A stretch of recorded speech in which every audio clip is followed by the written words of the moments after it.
Muy buenos tiempos, utopianos. Bienvenidos a Danger Room. Como ya saben, su podcast de Utopía. Espero estén muy bien, donde sea y cuando sea que se encuentren. Yo soy Somers y pues estamos aquí en un nuevo episodio. Tío Phantomex, ¿cómo estás? ¿Qué tal, Somers? ¿Qué tal, Utopians? Bienvenidos a Danger Room. Esperamos que sobrevivan a la experiencia, como dirían los X-Men. Y seguimos con esto que me gusta tanto, que es la cronología de los X-Men. Que sobrevivan a la experiencia, todo un clásico. Así es. Como bien dices, estamos yéndonos de lo más viejo a lo más nuevo, acercándonos cada vez más en esta parte o en este plan de ir desmenuzando a los X-Men en orden cronológico. Y bueno, también en programas anteriores, como ya también es tradición nuestra, les vamos dando un poquito de pistas de cómo va a ir siendo los temas del siguiente podcast. Y tuvimos un mega ensayo acerca de la segunda génesis y esta segunda generación de X-Men, de mutantes, de cómo representaban la diversidad en la década de los 70. Y bueno, hoy vamos a hablar de ellos un poquito más a fondo, de esta generación. Y antes de como especializarnos en el tema de los X-Men, de los Uncanny X-Men, porque a partir de esta segunda alineación se tomó ya el título Uncanny como manera oficial, aunque ya se había contabilizado la numeración anterior. Tío, ¿cuál es tu X-Men favorito de esa segunda generación? A ver, primero que nada tengo que iniciar de verdad este podcast con las palabras de Len Wein, que es un equipo diverso de nuevos mutantes que representaban un marcado contraste con la alineación adolescente de los primeros X-Men. Estos nuevos y muy diferentes X-Men eran adultos procedentes de países de todo el mundo. Ya creo que aquí nos marcan un totalmente despegue de lo que fue los pequeños detalles que tenía la primer génesis de los X-Men. Fue una idea totalmente distinta y renovadora para el equipo. Y pues mi X-Men favorito y que pertenece a esta generación, pues sin lugar a dudas es Wolverine. Ya más adelante que iremos retocando estos primeros números, hoy cubriremos la etapa que es desde el Giant Side X-Men 1 a lo que fue X-Men 94 y 94 al 100. Hablaremos un poco más a fondo de cómo fue Wolverine y que en un principio creo que era muchísimo más pesado de lo que es actualmente, pero pues sí, sin lugar a duda creo que es mi personaje favorito, pero la mayoría de los que integran esta génesis creo que son personajes claves para los X-Men y pues puedo decir que casi todos me gustan bastante. Bueno, hay algunos que fueron creados creo que simplemente para un propósito mínimo, también ya lo hablaremos más adelante.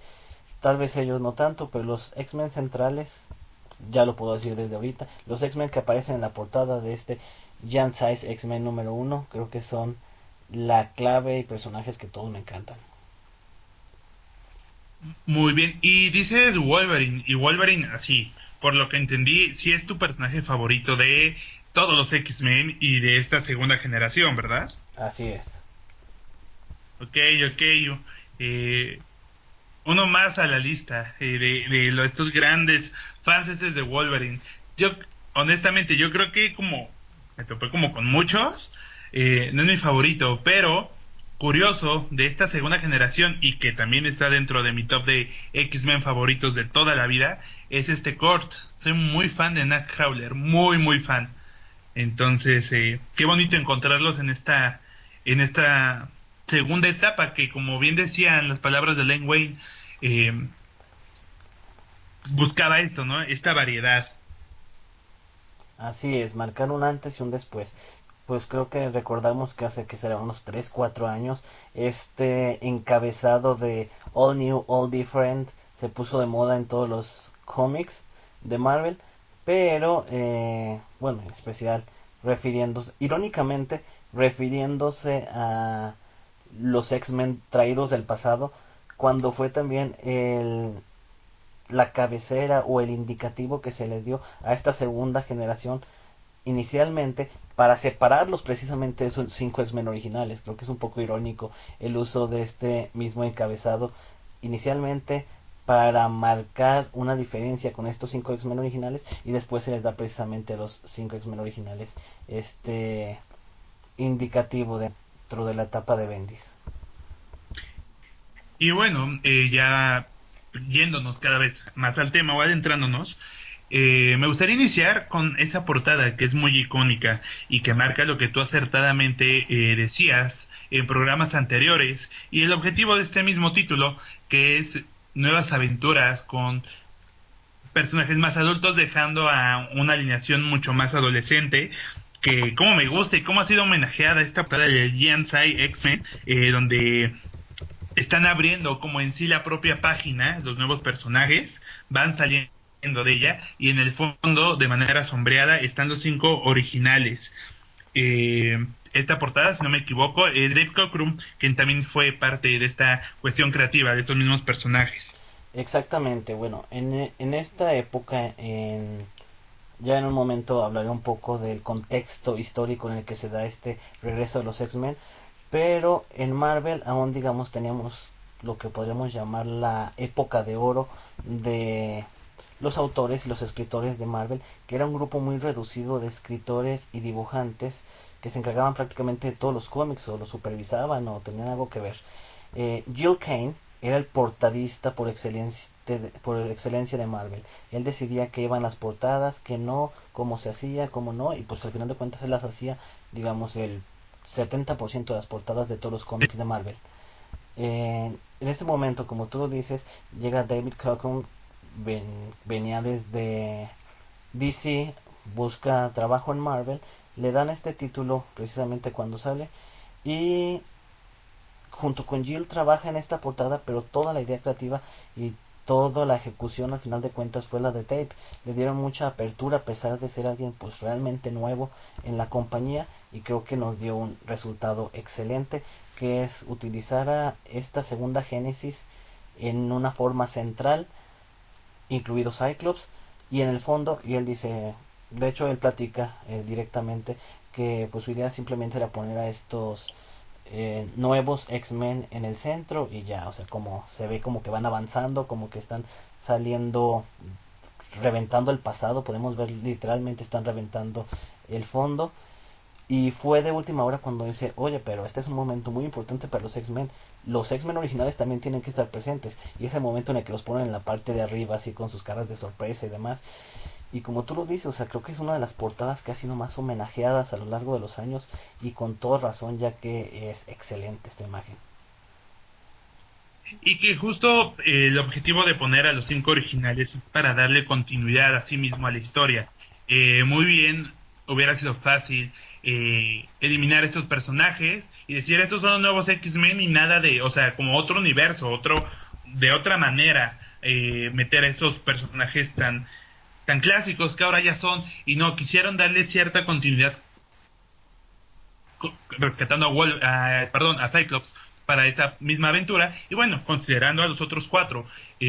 Asimismo, también el esfuerzo que hubo por crear una historia donde involucrara una razón de tener nuevos mutantes o nuevos reclutas para salvar a los primeros.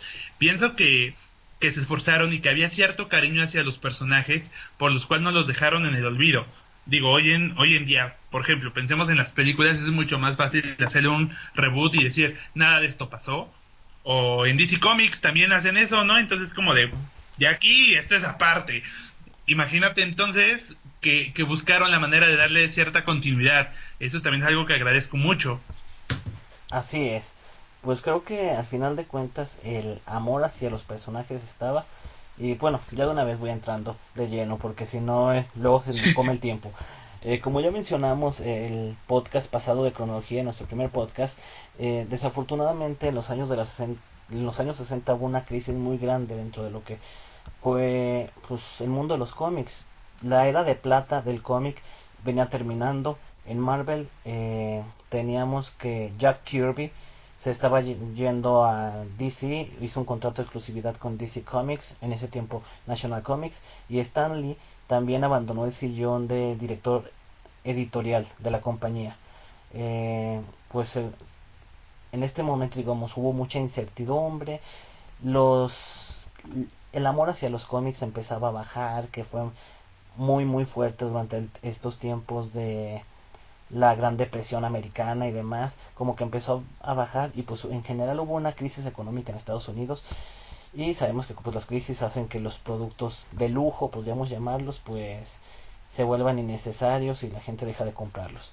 Es en este momento durante la cual pues los X-Men, que era un cómic pues realmente muy poco vendido, pues fue cancelado. Bueno, no cancelado, entró en un estado de stand-by en su publicación durante pues más de 5 años, en los cuales se publicaron 27 números que fueron republicaciones, reediciones de números viejos, de los primeros 66 números de Marvel Comics, que Marvel Comics ya había publicado de X-Men. En este momento, cuando salen Jack Kirby y Stan Lee, entra toda una nueva generación de nuevos directivos editoriales y nuevos artistas a la compañía. En el lugar de Stan Lee como director editorial, entra precisamente Len Wein, que va a ser alguien muy importante para esta segunda génesis. Pero es precisamente Al Landau, que en ese tiempo gestionaba los derechos de Marvel en el extranjero, es decir, él es el que gestionaba el uso de la marca de los personajes Marvel en los demás países para distintas líneas de productos, y él es el que llega con la sugerencia de, oigan, ¿y por qué no hacemos un equipo que sea más fácil de vender mercadológicamente en el extranjero? Es decir, crear un grupo de distintas nacionalidades en y que pues esta idea le resultó lo suficientemente interesante a Roy Thomas para que pues lo considerara de verdad. Perdón, dije que Len Wein fue el que entró en lugar de Stanley. No, fue Roy Thomas. eh, y Roy Thomas. precisamente Roy Thomas fue el que dijo, tenía muchos años, él fue una parte importante cuando Stanley dejó a los X-Men, fue una parte importante de la continuidad de los X-Men en ese entonces. Entonces él siempre tuvo la idea de relanzar a los X-Men, entonces dijo, pues me parece tu idea de hacer un grupo multinacional realmente, y porque no aprovechamos la idea para relanzar a los X-Men. Después de todo ya tenían a dos mutantes, no X-Men, pero mutantes que habían acompañado a los X-Men durante sus aventuras, de distintas nacionalidades, que era Banshee, un Y irlandés, Sunfire. y Sunfire, exactamente, un japonés.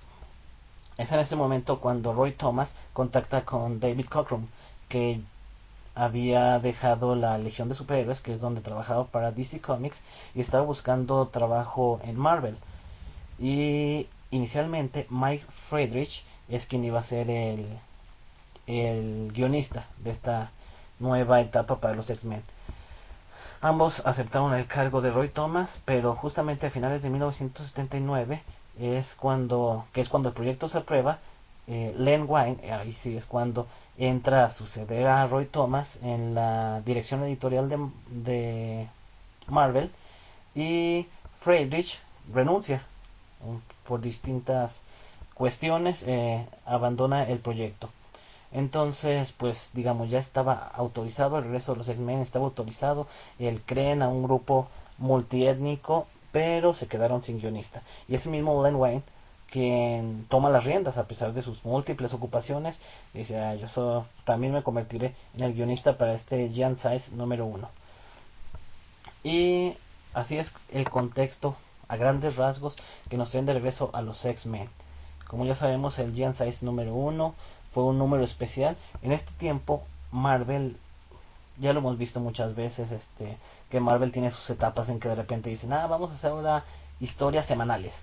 Y luego, no, vamos a hacer ahora formatos de esta forma. No, luego vamos a hacer números dobles. No, ahora vamos a hacer los números a la mitad, que traen dos historias, o sea, un mismo cómic. Entonces de repente le gusta mucho a Marvel experimentar con este tipo de cosas, y precisamente en este entonces era el formato Giant Size. Había varios cómics que estaban publicando, que se pensaron en publicar mediante este formato, que eran un cómic doble con edición bimestral. Pero pues ya sabemos, más adelante lo haremos, pero ya todos lo sabemos, que pues no fue una buena idea y la mayoría de los cómics no pasaron del número uno o 2 en este formato. Pero pues sí, dime. No, que más bien se toma como si un especial del cómic, pero sí es parte de la continuidad después del número 66 de la primera etapa y antes del número 94 donde retoma esta numeración. Es como este puente entre generaciones y tiempos, porque tomemos en cuenta, si no me equivoco, que entre el número 66 y el 94 fueron esas reimpresiones y estos 5 años que no tuvimos historias nuevas de los X-Men. Así es. Sí, o sea, inicialmente la idea era, publicamos el Gen 6 X-Men número uno y continuó obviamente el Gen 6 número 2, que en ese proceso fue cuando se cancela el formato Gen 6 y precisamente como tú lo dices, el Gen 6 número 2 se convierte en lo que después sería X-Men 94 y 95. Pero sí, cronológicamente este cómic entra dentro de, en este espacio que tú mencionas, entre X-Men 66 y 94. Fue un cómic especial de 68 páginas, ya que contenía algunas reimpresiones de unos cómics anteriores. Y pues fue todo un éxito. Ya ahorita vamos a entrar más a detalle en esta forma, pero sí, fue publicado en mayo de este año y inmediatamente la serie continuó de forma regular para agosto de ese mismo 1975 con el número 94. Y bueno, pues a partir de ahí el conteo que hoy conocemos como Uncanny X-Men hasta el 620 y tantos en el que vamos. Así es. Y Y próximo a bueno, sumarle pues más. tenemos esta nueva generación de mutantes en una historia. Más bien vamos a hablar un poquito de esta primera historia que se nos presenta en Giant-Sai X-Men, donde me es muy importante además mencionar a Krakoa. Es decir, bueno, 4 de los X-Men originales son capturados por esta isla viviente y pues el Y, profesor y Scott solicitan ayuda de estos mutantes para hacer este rescate y bueno, que se quedarán como la alineación principal y hasta podría decir una de las más icónicas y clásicas de los X-Men en sin todos lugar los a dudas. tiempos. Así es. Sí, como tú lo mencionas, lo que son los 5 X-Men originales y agregando a los dos X-Men que se unieron después al equipo, Polaris y Havoc, eh, detectan una señal mutante. Llegan a esta isla y se dan cuenta que en sí la señal mutante es la isla en sí, que tiene la necesidad de alimentarse de la energía de otros mutantes. Atrapa a todos los X-Men, deja escapar a Cyclops, bueno, eso ya lo sabemos hasta años después, con la finalidad de que Cyclops volviera con más sustento, más alimento. Cyclops llega muy afectado con el profesor Xavier, le cuenta qué es lo que ha pasado, se culpa por lo que sucedió y Xavier tiene que llamar a una nueva generación de X-Men que ha estado monitoreando. Ya a muchos años después ya sabemos que a la mayoría los conocía de un lado o de otro a través de aventuras pasadas, pero pues en este punto solamente sabemos que los contacta. Y pues sí me gustaría un poco, si no tienes algo más que agregar, profundizar en lo que es cada uno de estos personajes y su diseño, de dónde apareció cada uno. Justo estaba esperando ese momento y te estaba así. Estaba esperando que lo dijeras con esa emoción. Vas, ¿con quién iniciamos? Muy bien, pues como ya dijimos, Banshee era un personaje que ya había aparecido previamente en X-Men, como en 3 o 4 aventuras distintas. Inicialmente había sido controlado mentalmente por el líder de Factor 3 y después se unió a los X-Men no oficialmente, pero sí les ayudó en algunas misiones. Sunfire, por otro lado, era un personaje japonés que se había enfrentado a los X-Men en los últimos números publicados y era alguien muy nacionalista. Pero ya ellos dos ya estaban dentro del barco y a ellos se le incorpora. El primer personaje diseñado fue Kurt Wagner, que tú ya lo mencionaste, Nightcrawler, un alemán criado entre gitanos en Alemania, que es rescatado por el profesor Xavier cuando una muchedumbre intenta lincharlo. Ya ahí nos revelan mucho de lo que es, pues todos lo conocemos. eh, pero en este entonces, como ya dije, David Cockrum venía de hacer La Legión de Superhéroes, un cómic de DC Comics, para quien no lo sepa, que trata de un equipo de héroes del futuro, muy relacionado Superman en su juventud. Pero tenía unas ideas muy extrañas, ya que la mayoría de los integrantes de este equipo, bueno, simplemente hay que ponerlo con su equivalente, en ellos está basado la Guardia Imperial Shar, es decir, todos son extraterrestres de distintas razas que se unen para luchar juntos. Es decir, la mayoría de los diseños de David Cockrum eran muy bizarros, o sea, muy distintos. Y precisamente de ahí salió Nightcrawler. Nightcrawler era un personaje que él quería unir a la legión de superhéroes eh, después de hacer un fallido proyecto llamado Outsiders.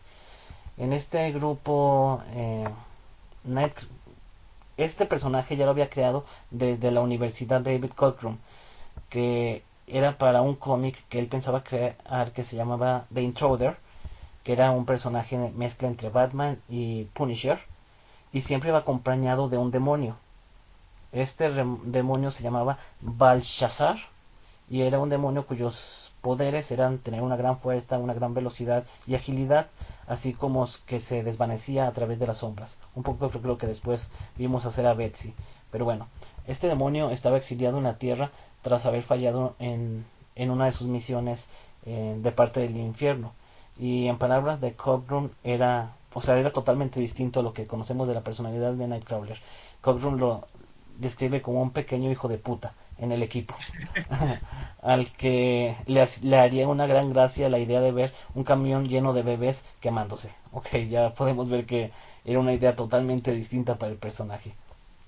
Alan Wayne inmediatamente le gustó el concepto de Nightcrawler, ya que buscaba algo realmente extraño y distinto. O sea, ya dijimos que los X-Men se supone que desde el inicio luchaban por la igualdad y por los derechos y bla, pero realmente eran estéticamente muy atractivos y pues no tenían ningún problema al ser mutantes, o sea, eran todo un contraste con lo que luchaban, podían pasar desapercibidos sin algún problema. Nightcrawler fue la primera idea de hacer a un mutante realmente bizarro y realmente que sufría de discriminación y de odio por su apariencia física, y así se ve en la primera aparición que tiene cuando lo están intentando linchar por parecer un demonio. Exactamente desde el inicio sabemos que el problema de Nightcrawler es: soy un demonio atormentado porque nunca me ha aceptado la sociedad. Y además le dieron los poderes de teleportación, que ya le conocemos. Eh, Creo que hay frases muy precisas y excelentes de este cómic, Giant Size número 1, cuando Xavier rescata a cada uno de los personajes o los pide que se unan, y que aún en la actualidad pues a mí me encanta. Y precisamente cuando un momento que me parece genial es cuando Xavier finalmente salva a Kurt, y Kurt le pide a Xavier que se una a él y que lo ayude y demás, y Kurt le pregunta que si lo va a ayudar a ser normal, a lo que Xavier le responde que si después de lo que todo esta gente te acaba de intentar hacer, de verdad quieres ser normal como ellos. Como ellos. Exactamente, y Kurt le contesta: no, lo único que quiero ser es Kurt.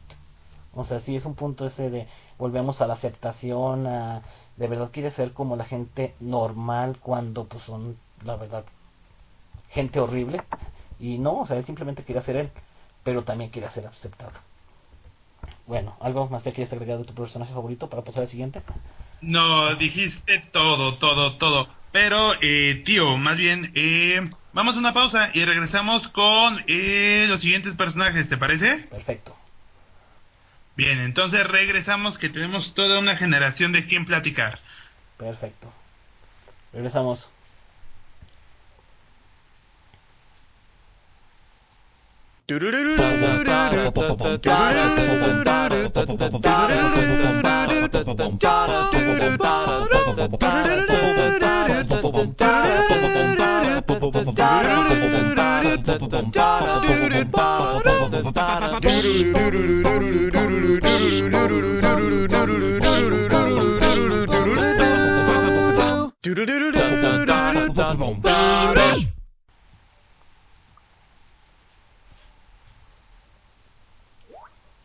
Utopianos, estamos de vuelta aquí en Diane Room. En esta ocasión estamos hablando de la segunda generación de X-Men, como cariñosamente los conocemos, como la segunda Génesis, o pues también hablando como desde su origen y su bonito one shot en cómic, Giant X-Men.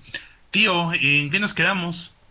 Bueno, ya hablamos un poco de contexto histórico y también hablamos del primer personaje fue en ser agregado a estos dos X-Men que ya de facto iban a estar en el equipo, y llega un personaje más que también ya había tenido una aparición anterior en un cómic Marvel, pero que de hecho desde inicialmente fue concebido para el cómic de este cómic de X-Men, que se trata precisamente de Wolverine.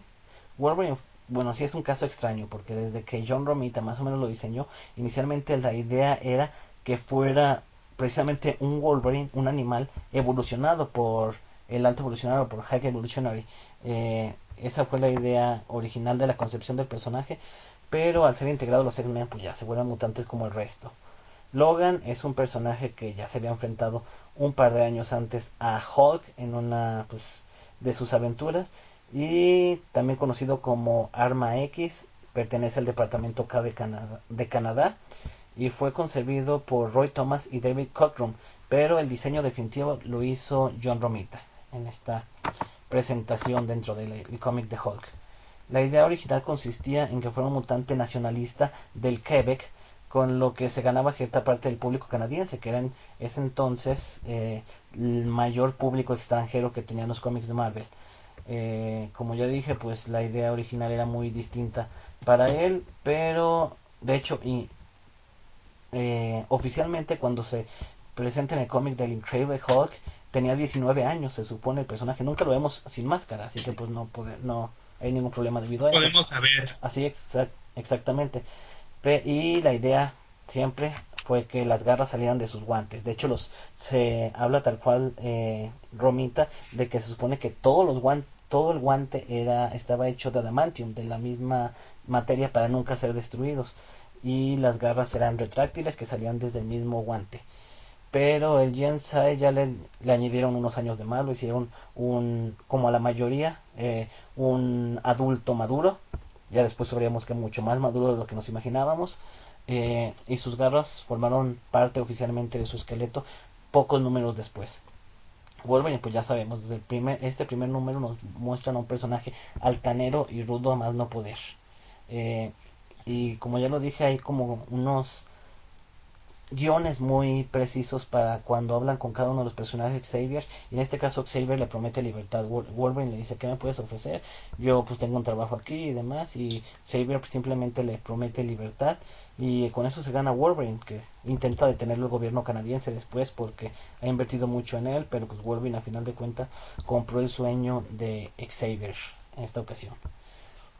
Y realmente aquí es donde debo decirlo, yo creo, yo leí obviamente a los X-Men muchos años después, pero creo que si lo hubiera leído en este momento a Wolverine, al igual que como ya mencionamos en el podcast pasado a Magneto, me hubiera parecido realmente insufrible. O sea, realmente era muy altanero, muy exageradamente rudo con sus compañeros. Así que pues creo que sí está hablando con el tiempo. Obviamente sigue siendo sigue teniendo su forma de ser, pero sí le bajó un poco a la rudeza y a la altanería. Después, Pero es parte de su encanto. Algo sí, muy, así muy es. bonito creo que es que lo ha mantenido a lo largo del tiempo y que además ha hecho que tenga tantos adeptos un personaje tan cínico y tan patán.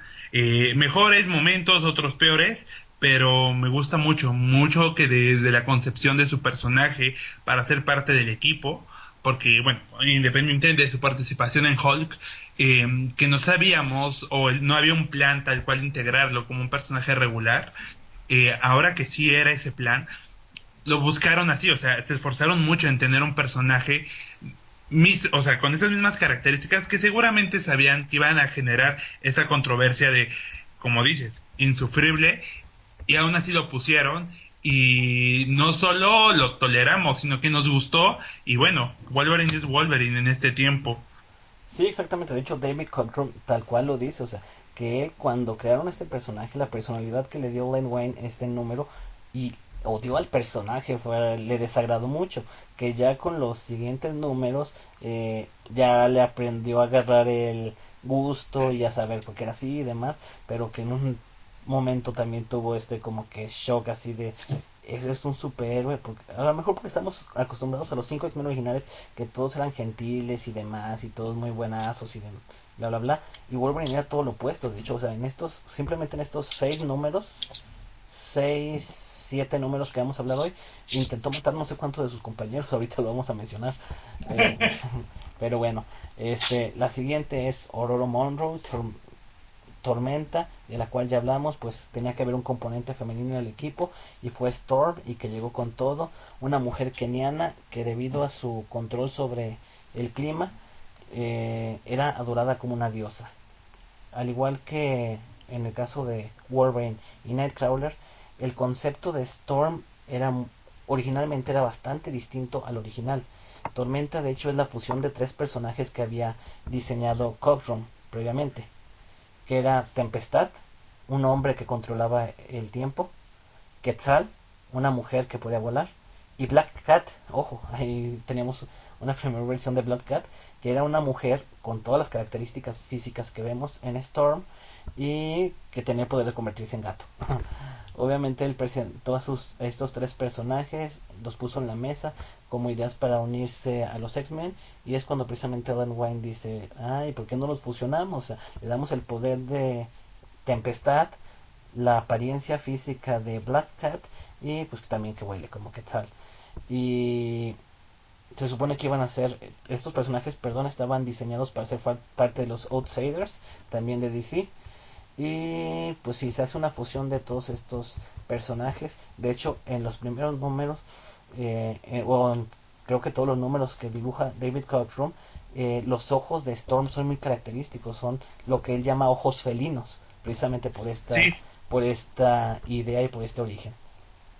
de hecho, para que se den una idea, si no ubican muy bien este trazo, son ojos redondos con cierto rasgo afilado al contorno hacia el párpado, con un borde negro y solo la marca negra en la pupila. Es muy clásico y muy bonito ese trazo. Y pues la excepción con Tormenta. Tenemos muchos personajes, solo de Marvel, solo de X-Men que se teletransportan. Tenemos muchos personajes con factor de curación. Tenemos muchos personajes que pueden manejar ondas de sonido. Tenemos solo un personaje que controla el clima como lo hace Ororo. Y con eso nos basta. Así es, ya para ser la única. Y realmente Aurora, pues ya dijimos, era en toda la extensión, en cuanto la conocimos, una diosa. O sea, no más porque fuera venerada de esta forma, sino porque, pues sí, así se comportaba. De hecho, debo decir, a lo largo de los años, creo que ha habido de repente muchos cambios en su personalidad. De repente, sí la ponen muy maternal, que sí lo era, o sea, porque era una diosa, a final de cuentas, protegía a los suyos. Pero sí era una persona precisamente como siempre fue alabada, con una, digamos, autoestima muy alta, o sea, también muy altanera. De hecho, cuando Xavier le ofrece unirse a su equipo, ella le responde, ¿y qué le puedes ofrecer tú, una diosa? O sea, ¿por qué debería de ir contigo? Eh, y Xavier le responde con toda la crudeza y sinceridad del mundo, te puedo ofrecer un mundo que no es bonito, de hecho te temerán y te odiarán, pero es un mundo real y te necesitan. Y es donde vemos la necesidad de Storm de proteger a los demás, su nivel de responsabilidad para decir, o sea, me estás diciendo que aquí soy adorada y venerada y allá me van a odiar y a temer, y aún así quieres que vaya contigo. Y sí, o sea, cuando dicen, pero aún así este mundo te necesita, ella decide ir con él.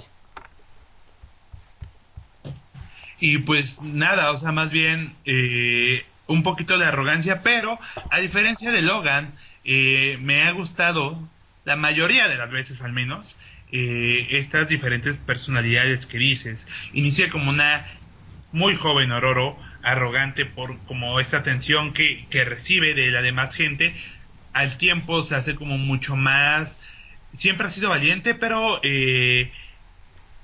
con más ganas de hacerse notar, ¿no? Eso la hizo líder, como a lo largo de los años, esta fuerza que representa.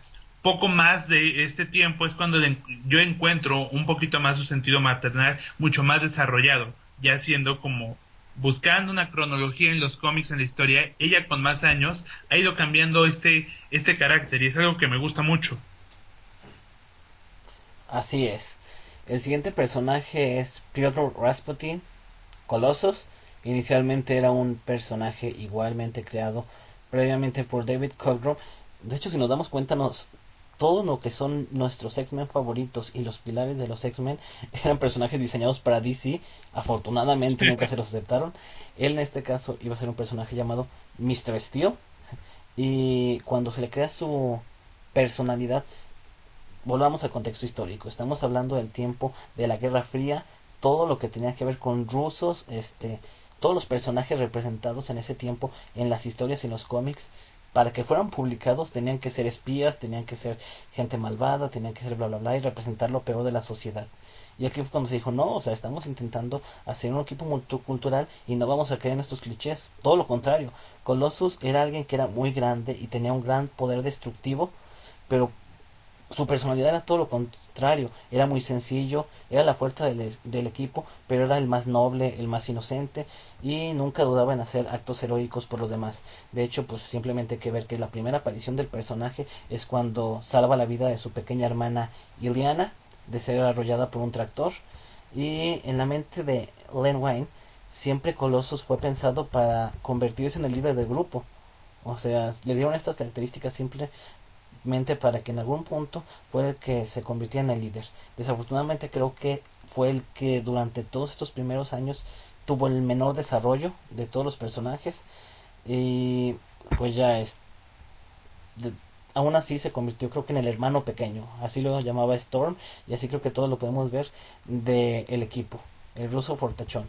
Y aquí tenemos de nuevo otro guión excelente que de hecho tiempo después cuando Colossus muere se sacrifica para curar el virus Legacy, tenemos esta frase de nuevo, nos la recuerdan y es el momento en el que el profesor Xavier le pide a Colossus que se una a él.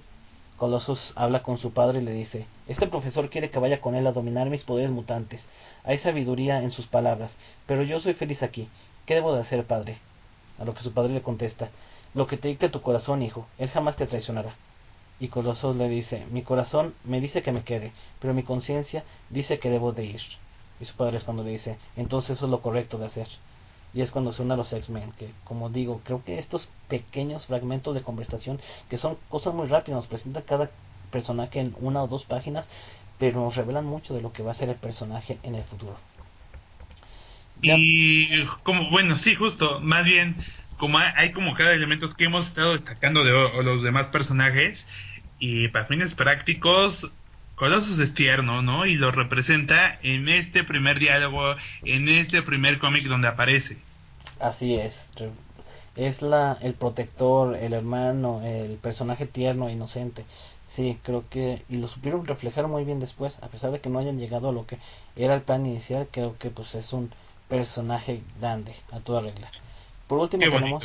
tenemos al último de estos siete personajes que es Thunderbird, John Prouster, un Apache. Realmente, seamos sinceros, no se rompieron mucho la cabeza para crear este personaje. Y en cuanto lo ves, sabes que desde el inicio fue diseñado para hacer carne de cañón.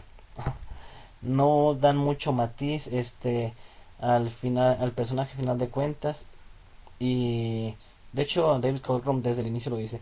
Nosotros hicimos que fuera alguien muy que odiaba a los extranjeros, que muy orgulloso, como su apellido lo dice desde el inicio, y muy altanero y agresivo. De hecho, sí, o sea, es muy fuerte contra todos los demás y siempre intenta demostrar que es más fuerte que todos los demás. De hecho, hay una escena en la que todos bueno, Colossus y Wolverine se lanzan desde las alturas y esta Storm le dice, ¿qué te pasa? ¿Estás loco?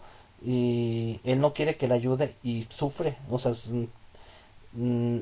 se ve dañado durante la caída, pero era simplemente para no quedar atrás de Colossus y de Wolverine, que pues obviamente ellos no iban a salir heridos, o si serían, pues rápidamente se curarían, pero esta es la personalidad pues, del personaje, siempre demostrando ser el mejor y el más importante, y de tal cual David Cockrum lo dice, tiene la misma personalidad de Wolverine, pero pues ya teníamos un tipo rudo y arrogante, y pues a Wolverine le quedaba mejor, así que por eso decidimos matarlo.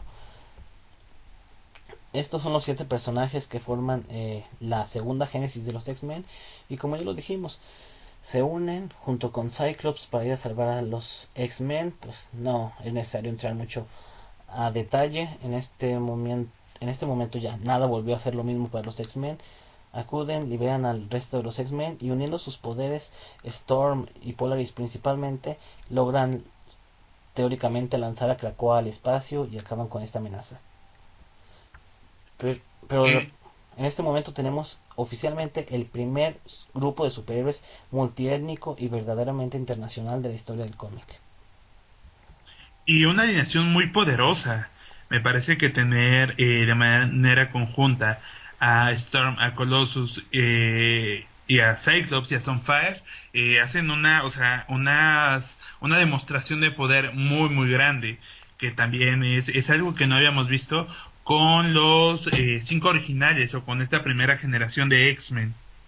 Así es, o sea, creo que los cinco originales tuvieron un power up bastante después, pero inicialmente no eran particularmente poderosos. O sea, Iceman tenía mucho potencial, pero realmente no lo explotaba. Jean Grey también no era nada comparado a lo que es hoy, y estos personajes en cambio eran hombres maduros, todos adultos, con experiencia en el uso de sus poderes. De hecho, esto es un choque después cuando Cyclops intenta liderarlos y la mayoría son pues más grande que ellos, incluso con más experiencia. O sea, es imposible intentar integrarlos e intentar decirles qué hacer cuando todos tienen unas personalidades muy fuertes que chocan entre ellos, y creo que es parte del encanto que tuvo esta nueva generación.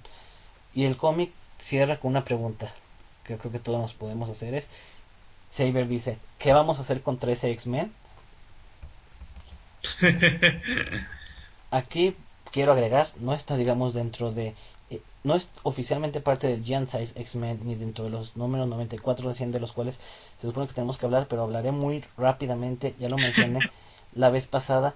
Se hizo una reimpresión del Giant Size X-Men posteriormente que agrega una historia alargada, digamos, de este número, que se conoce como la primera noche, y es precisamente la primera noche de estas dos génesis en la mansión de Xavier. Y es de verdad una joya del cómic. Yo lo recomiendo totalmente, tanto como el Jan Size en sí. Eh, en este Y cómic, Fato, de este cómic que estás a punto de platicarlo con la historia extendida, ¿en qué año fue esta reimpresión, sabes? Para que los podamos buscar. la reimpresión original fue dentro del X-Men Classic número 12.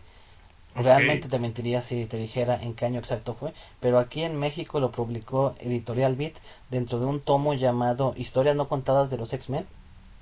Tienen como cuatro o cinco historias geniales, las cinco historias. Todas valen su peso totalmente. Incluye, bueno, lo menciono a grandes rasgos, el momento en el que Júbilo se va de los X-Men para unirse a Generation X. Tenemos también una historia centrada en Destiny y Mystique, cuando Storm pierde sus poderes debido a ellas, que ellas manipulan los hechos para salvar a Rogue, debido a una visión de Destiny en la que Rogue iba a ser la que iba a perder sus poderes. Ujú. Y ellas manipulan la situación para que sea Storm quien lo haga.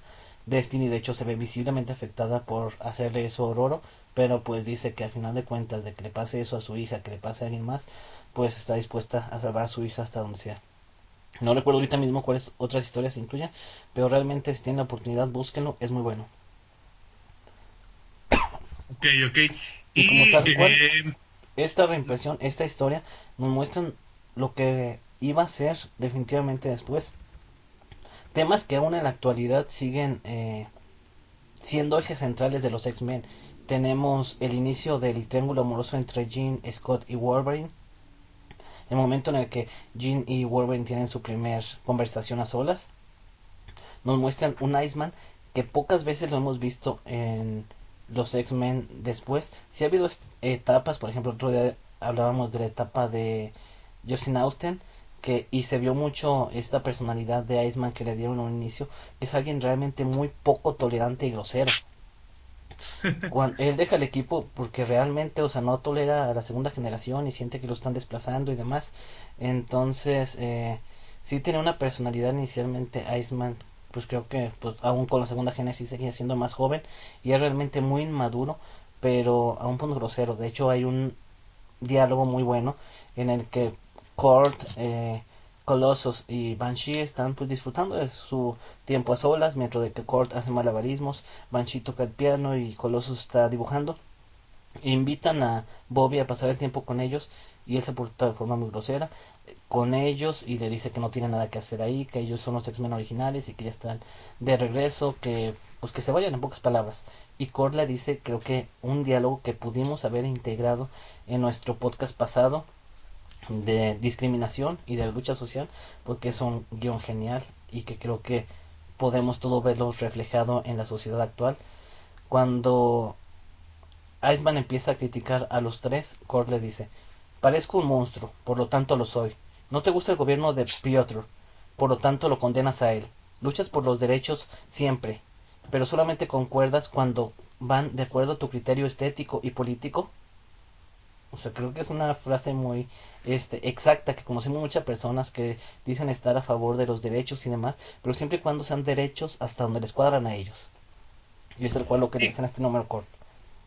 claro, y que más allá de practicar la tolerancia, pues no es eso, ¿no? No es como, uy, soy tolerante, pues no, más bien es aprender a vivirlo. Y sí, queda perfecto como en este intermedio, porque no se nos ha olvidado.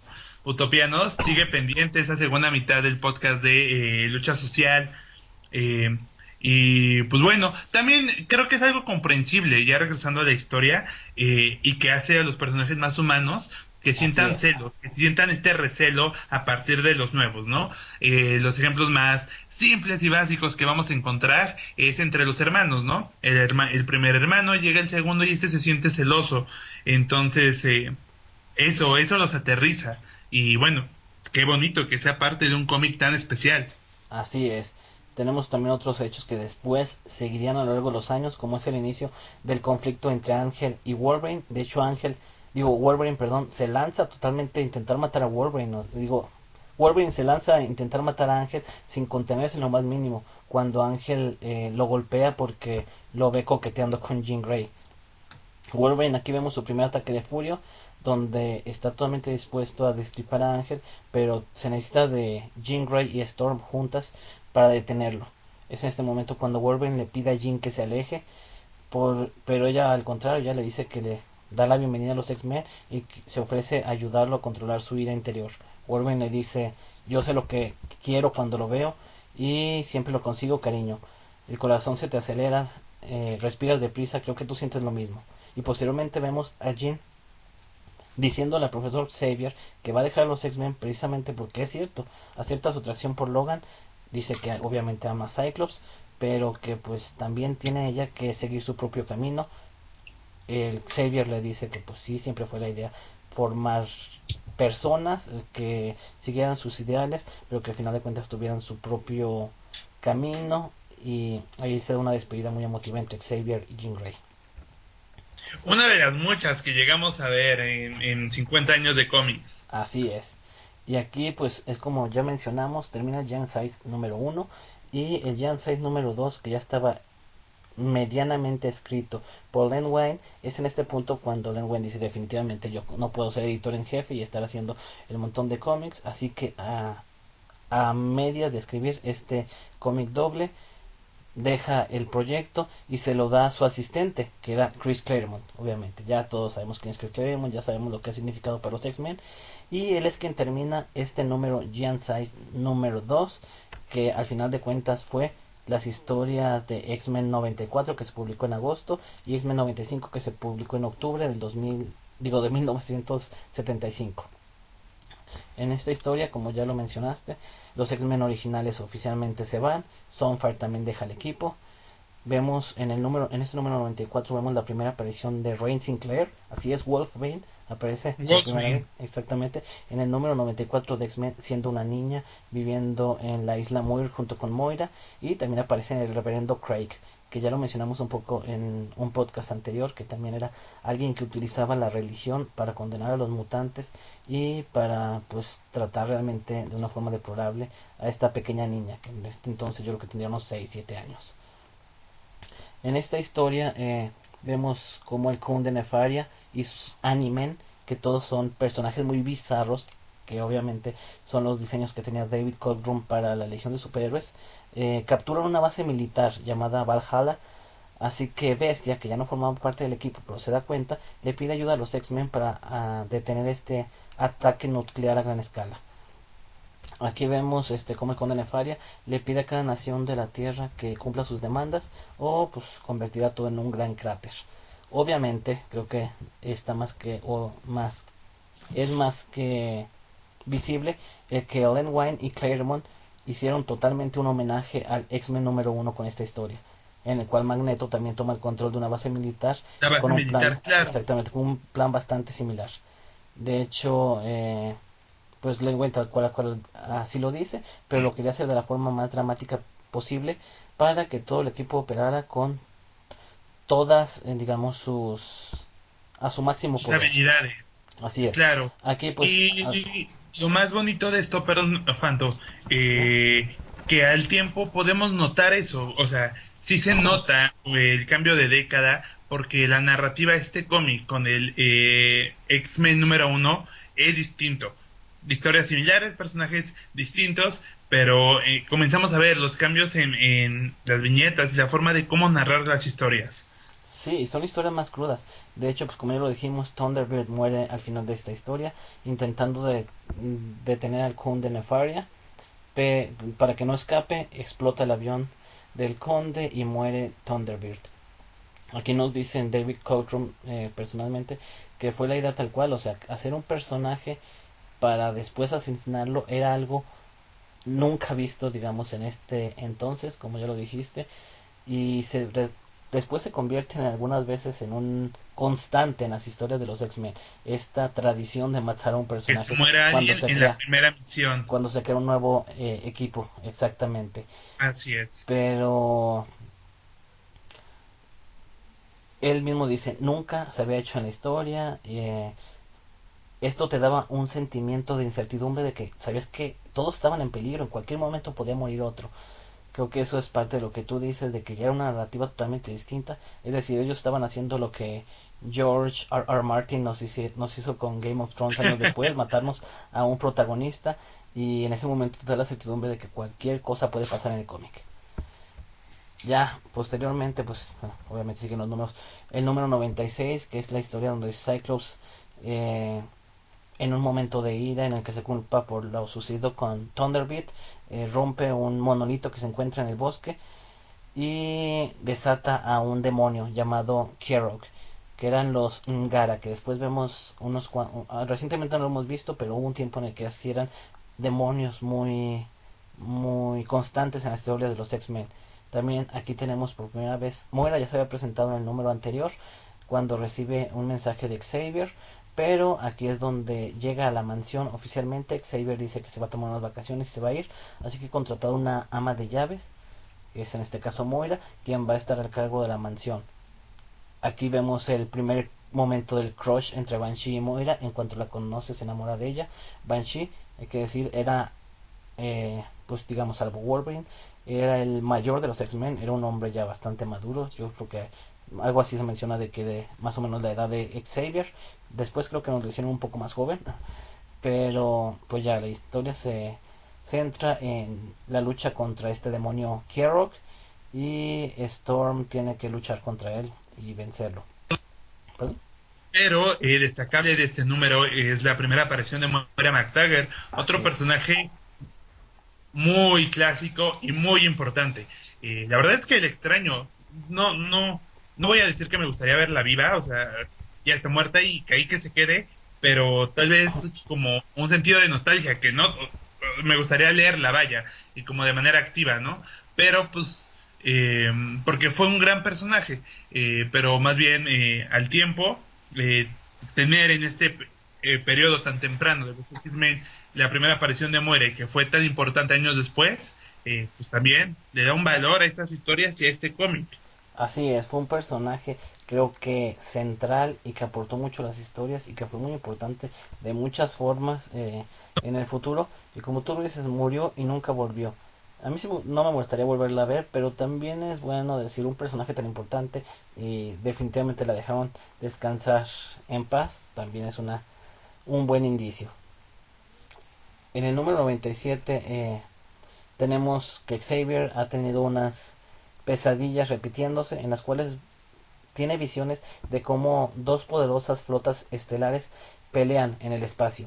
Aquí vemos una pequeña silueta dentro de estas naves que podríamos decir que es la primera aparición oficial de Lilandra. Aquí es una de estas naves, ya después sabemos que es de ella y que esa silueta le pertenece, pero digamos Xavier ya soñaba con Lilandra desde antes de conocerla. Al final una pequeña nave, bueno, Xavier ve a la tripulación de esta nave, pero pues no puede identificar a nadie. Los X-Men originales, aunque oficialmente ya no forman parte del equipo, siguen apareciendo en todas las historias. De hecho, en esta historia en especial aparecen Polaris y Havoc, que son controlados por Eric el Rojo. Ya habíamos mencionado que Eric el Rojo inicialmente es una fachada que Un utiliza alias de Cyclops, Cyclops. exactamente, para ingresar en la base de Magneto en las primeras etapas de los X-Men, pero aquí en este punto todavía no sabemos quién es, pero controla mentalmente a Polaris y a Havoc para utilizarlos contra el profesor Xavier. Estos atacan a los X-Men en el aeropuerto y huyen tras la llegada de el resto del equipo. Aquí de hecho Wolverine recrimina a Cyclops el que no haya utilizado sus rayos en contra de Polaris Havoc, lo cual te digo nos muestra un poco que ya eran historias más crudas y pues que Wolverine era totalmente opuesto, él no estaba dispuesto a detenerse por nadie, o sea, a bajar su ferocidad. El número 98, de nuevo volvemos, estos números son tan importantes que nos presentaron a personajes que después serían claves en la historia de los X-Men. Aquí tenemos la primera aparición de Tessa y Sebastian Shaw y el Hellfire Club. En esta historia los X-Men celebran la Navidad y pues cada uno se dispersa. Cyclops y Jean Grey son atacados por un nuevo modelo de Sentinels Mark, los cuales los capturan. Así que Banshee y Wolverine se unen a la batalla, pero pues finalmente también son atrapados. O sea, atrapan a Banshee, Wolverine y a Jean Grey. Mientras tanto, Xavier ya estaba en sus vacaciones, que se había decidido tomar con su amigo Peter Corbeau, que fue un personaje que también durante un tiempo fue, digamos, recurrente, si no importante, recurrente, que no sé si murió a final de cuentas o qué fue, pero ya hace mucho que no sabemos de él. Pero Xavier estaba de viaje con su amigo cuando también lo atacan estos Sentinels y lo secuestran de la misma forma. 4 días después aparece un villano que también ha sido recurrente para los X-Men, el Dr. Steve Lang, y se revela ante los cautivos. De hecho, se ve como golpea a Jean Grey. Esto enfurece a Wolverine y hace que, pues, en un estado de furia logre escapar, liberarse y se arroja contra los guardias, provocando que Lang tenga que huir del lugar. Wolverine libera al resto de sus compañeros, pero son atacados por los Sentinels, consiguiendo huir al atravesar una pared, pero descubren que en realidad se encuentran en una estación espacial, por lo que quedan varados en el espacio. Mientras tanto, el Dr. Corbeau se une con los X-Men para ayudarles y les revela lo que le pasó al profesor Xavier. Pero Cyclops le revela que Cerebro no detecta ningún rastro ni de Xavier, ni de Wolverine, ni de Jean Grey, así que pues deducen que se encuentran en el espacio. El número 99, es decir, ya nos estábamos pues, acercando al número 100, el primer centenario de números de X-Men, es de nuevo, como lo mencionamos, una historia integral, o sea que forma varios números. Aquí tenemos la primera aparición también muy pequeña y tras las sombras, pero también un personaje que después se verá recurrente, como es Black Tom Cassidy, el primo de Banshee. De Banshee, de Ajá, Sean Cassidy. así es. Tenemos la presentación de los Sentinel X, que son sentinelas con la apariencia de Cyclops, Iceman, Ángel, Beast y Marvel y el Sí. profesor Xavier. Eh, bueno, los Sentinels rescatan a Banshee y a Wolverine y a Jean Grey, que se encuentran varados en el espacio, y los vuelven a llevar a esta base espacial donde son cautivos. Mientras tanto, sus compañeros que se descubren la localización de el resto del equipo y se introducen en el centro especial Kennedy para robar un transbordador y el cual pilotea el doctor Peter Corbeau, que es el único que sabe hacerlo, obviamente.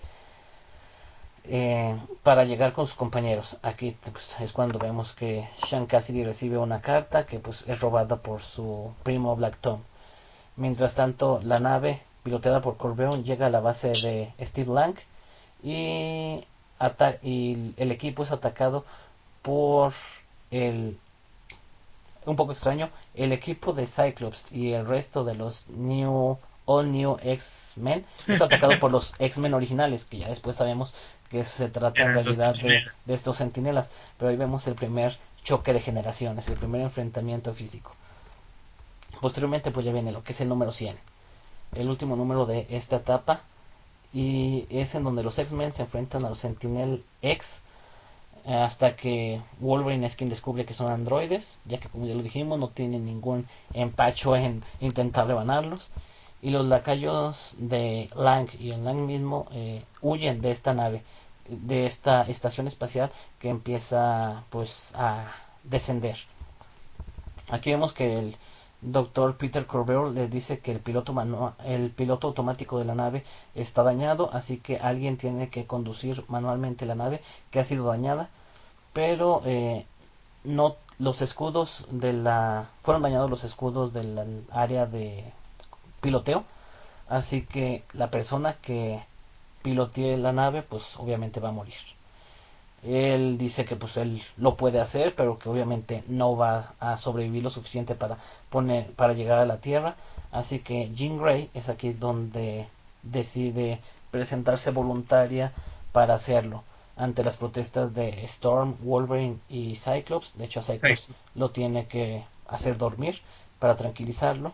Ella dice que pues ella es capaz de absorber el conocimiento del Dr. Corbeon para saber cómo pilotear esta nave, y también que pues intentará protegerse con su telequinesis de la radiación.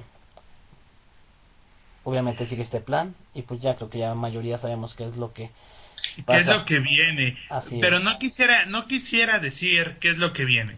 O No. más bien, nos quedamos a este punto. Phantom, te estoy escuchando y la neta es que, o sea, me empiezo a imaginar todo, las viñetas del cómic, la portada del cómic que viene, me imagino la caricatura, los episodios de lo que viene, que fue una gran adaptación. Pero pues esto lo vamos a dejar para el siguiente programa, o un programa futuro, no tan lejano. Y pues más bien regresemos y nos concentramos en estos poquitos números, pero una etapa que para mí es la base de lo que de los mejores tiempos de los X-Men, eh, y que digo, estos personajes, antes de irnos me gustaría mencionar, constantemente hacemos esta crítica a es que traen nuevos personajes y los dejan en el olvido, o por qué traen nuevos personajes si hay tantos nuevos, tantos en el olvido. Pero ningún personaje se ha quedado en el olvido de esta generación, de los que son vigentes. Es decir, Storm, Colossus, Nightcrawler, Wolverine, por supuesto, incluso Sunfire, han sido personajes constantes en el cómic, ¿no? Al paso del tiempo se han creado más, unos han regresado, otros no, otros están en serio en el limbo, pero la trascendencia de estos personajes es la base de los X-Men, ¿no?